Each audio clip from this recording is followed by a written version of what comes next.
Hi again, Captain Peter Cutsey with another of my self-briefings. Today we are going to brief on part 1, volcanic ash. We're currently sitting at the holding point of runway 08 right in Vancouver, British Columbia in Canada, ready to fly to Anchorage, Alaska. This particular route is susceptible to volcanic activity, one of the places in the world. The reason why I am doing this briefing is I have had no training in my 65 years of aviation on how to recover, but first of all, how to recognize and confirm that we in fact have volcanic ash, and then what to do. It's in the QRH, but there is very little written. I have been briefed in ground school on a little bit in my flying career, but really haven't had enough information.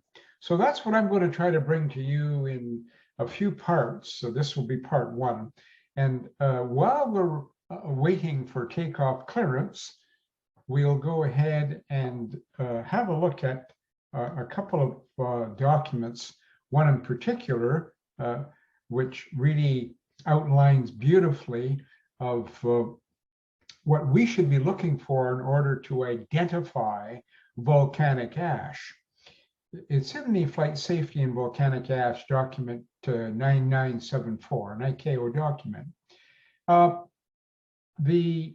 Let's just have a look at there's a definition here of what volcanic ash is. I'm not going to spend that much time on the definition.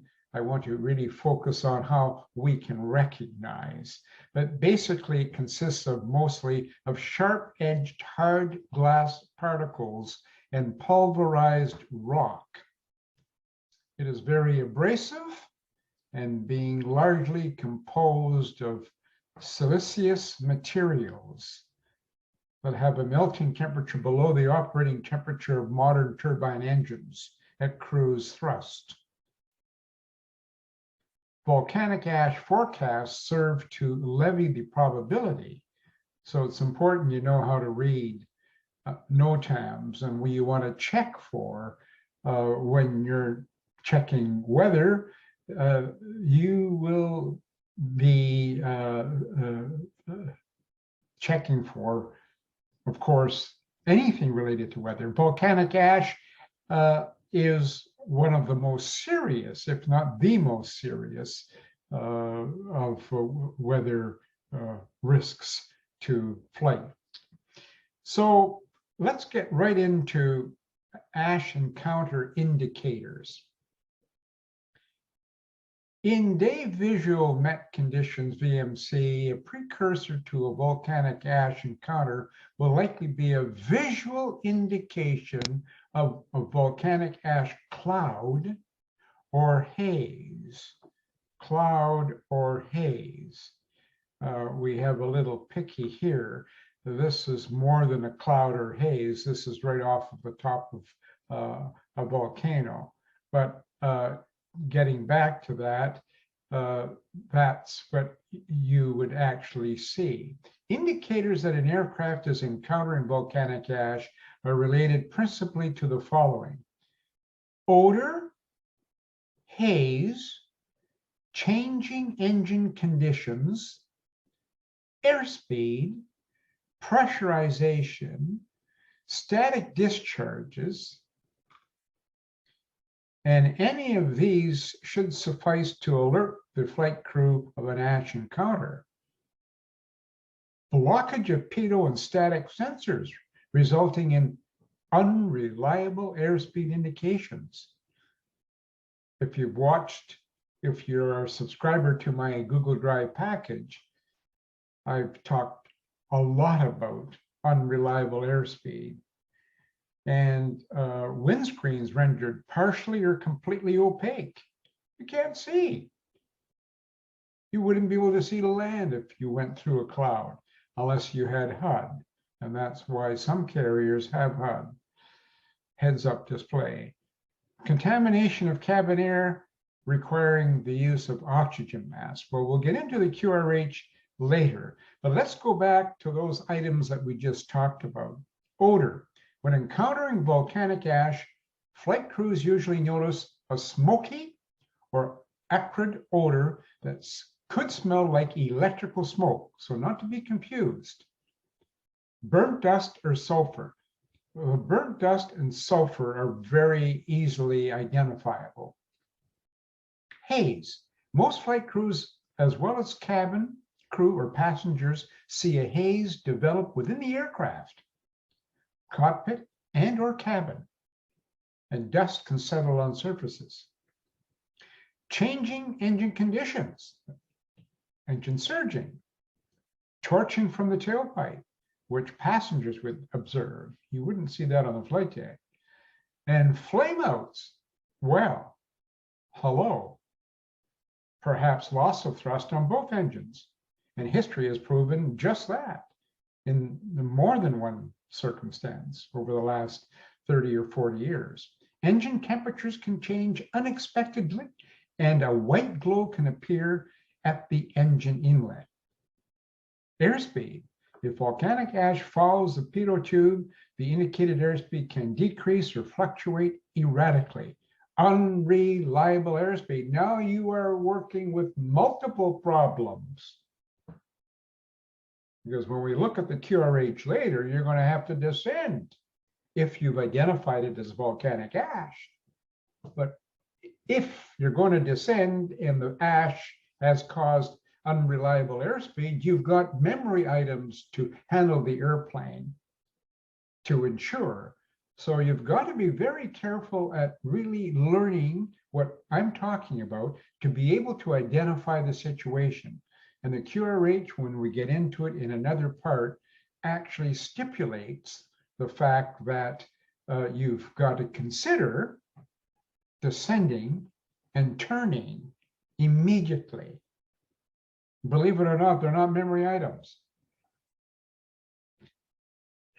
Pressurization. Cabin pressure can change, including possible loss of cabin pressurization.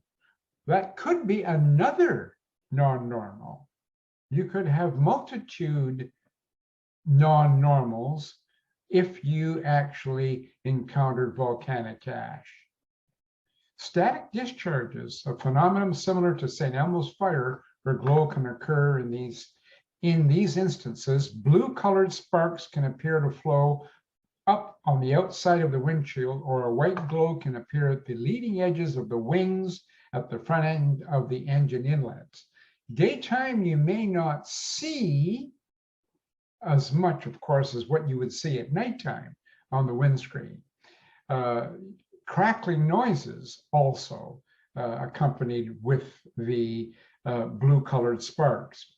So important to recognize and confirm, and then you've got to do something about it.